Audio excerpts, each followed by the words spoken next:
Inside Toronto's $300 stadium renovation. Nearly $300 million.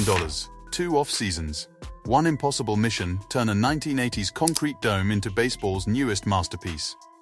Beneath Toronto's CN Tower, Rogers Centre is being torn apart and rebuilt while the city watches. This is the story of Canada's boldest stadium transformation. The SkyDome Problem.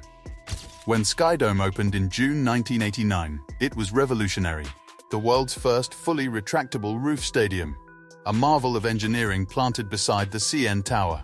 50,000 fans could watch baseball under a roof that opened in 20 minutes. It was the crown jewel of Major League Baseball. But time wasn't kind.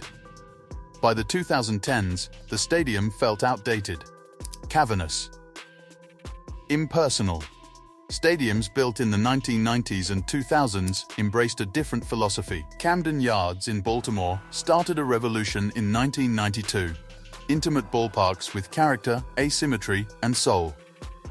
Rogers Centre was the opposite. A multi-purpose arena built for football, concerts, and conventions alongside baseball. Younger fans wanted more than seats and hot dogs. They wanted social spaces, craft dining, interactive experiences. Attendance plateaued. The building showed its age, yet replacing it was unthinkable. Few teams enjoy such a prime downtown location, accessible by train, subway, streetcar, and highway. This wasn't just a stadium, it was the heart of Toronto's entertainment district. The challenge became clear: transform a late 80s dome into a baseball-first cathedral without touching the iconic roof or leaving downtown. Enter Populous, global leaders in sports architecture who reshaped Yankee Stadium and Tottenham Hotspur Stadium. Alongside PCL Construction, they planned a renovation so ambitious it would redefine what's possible for aging venues. Phase 1. Rebuilding the outfield. The moment the Blue Jays' 2022 season ended, demolition crews moved in. October 14. Sections of outfield seating and concourses came down. Within a month, decades of uniform concrete disappeared. The result, the outfield district, 5 distinct neighborhood zones transforming the sterile outfield into a social hub.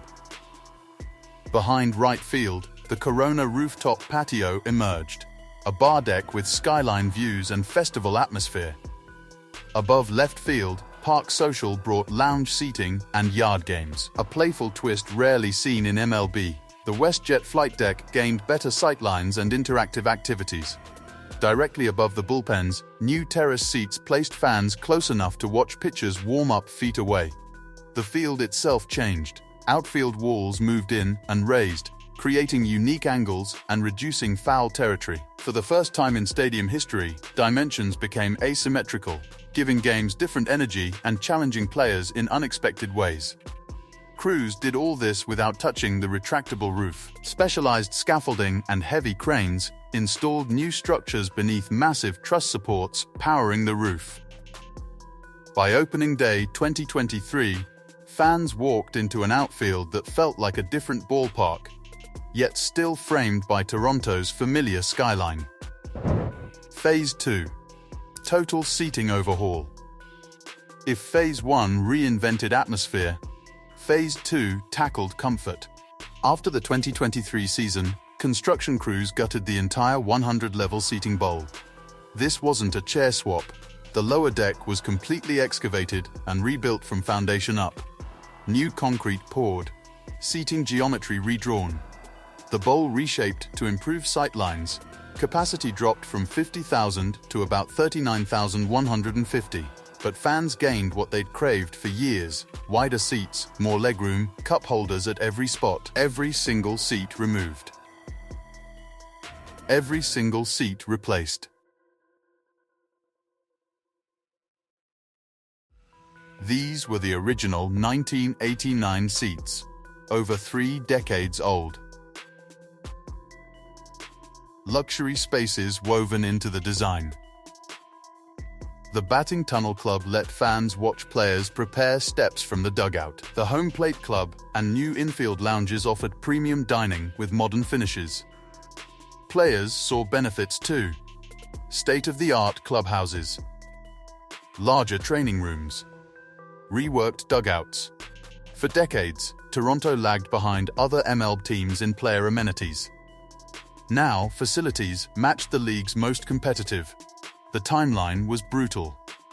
Less than 5 months before the 2024 season, crews poured concrete through freezing Toronto winters using heated enclosures and accelerated curing methods.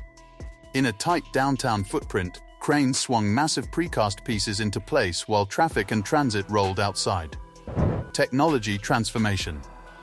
Rogers Centre shed its technological skin entirely. The stadium's audio-visual system underwent sweeping overhaul, replacing aging scoreboards and sound equipment with some of Major League Baseball's most advanced tech.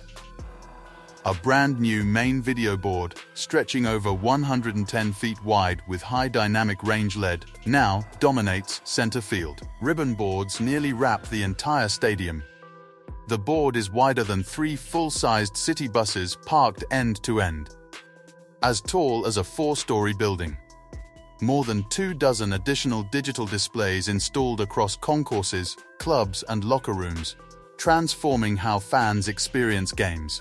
A fully distributed loudspeaker system powered by modern digital signal processing replaced old audio infrastructure, delivering crisper announcements and immersive sound throughout the venue. Environmental impact. The renovation carried strong environmental commitment. During Phase 1 demolition alone, more than 2 million pounds of concrete and steel were carefully recycled instead of dumped into landfills. The Blue Jays' efforts earned Major League Baseball's 2023 Green Glove Award, recognizing Rogers Centre for achieving near 100% waste diversion rate. Combined with efficient precast concrete systems in Phase 2, these measures demonstrated that reimagining stadiums doesn't cost the planet. Rogers Centre became an example of how sports venues can modernize with both fans and environment in mind. The final result. By opening day 2024, fans immediately noticed the difference. Comfort, intimacy, sightlines rivaling baseball's best. For the first time in years, Rogers Centre felt less like a cavern and more like a ballpark. The outfield walls changed game dimensions. Raised bullpens brought fans closer to action. Social districts created festival atmosphere. Premium clubs attracted younger demographics. Upgraded player facilities strengthened Toronto's appeal as MLB destination. But questions remained. Was it enough? Did the Blue Jays' future proof their home, or simply buy time? And the biggest question, was nearly $300 million worth it? Was it worth it? When first announced in 2022, the project was pegged at $300 million, about $214 million. But as scope expanded, full 100-level rebuild, premium clubs, upgraded player facilities, cutting-edge technology, final cost rose to nearly $400 million, or about $290 million today. Unlike many stadium projects relying on taxpayer dollars, Rogers Centre renovation was entirely privately funded. Rogers Communications and Blue Jays ownership absorbed full cost. No government dollars, no political controversy, all financial risk on ownership's shoulders. Early signs suggest the gamble is paying off. Attendance climbed after renovations, particularly among younger fans drawn to new social zones and premium experiences. Revenue streams grew through redesigned clubs, expanded concessions, exclusive seating areas. Public opinion has been largely positive. Traditionalists miss old SkyDome's sheer scale and affordability when 50,000 fans filled stands. Yet many acknowledge modern baseball thrives on atmosphere and comfort, not raw capacity. Critics who once dismissed Rogers Centre as outdated now admit upgrades gave the stadium second life. Toronto's ballpark stands as an example of what's possible for aging concrete-era venues.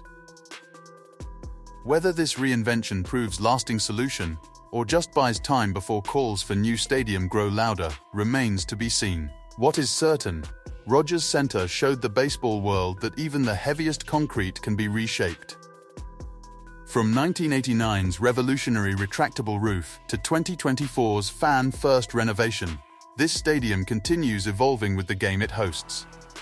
The next chapter will be written by the fans who fill its seats, and by whether baseball's future still has room for reimagined icons from the past. Which transformation impressed you most? The outfield district, the total seating overhaul, or the technology upgrades? Drop a comment and subscribe for more coverage of sports venues reshaping how we experience the game.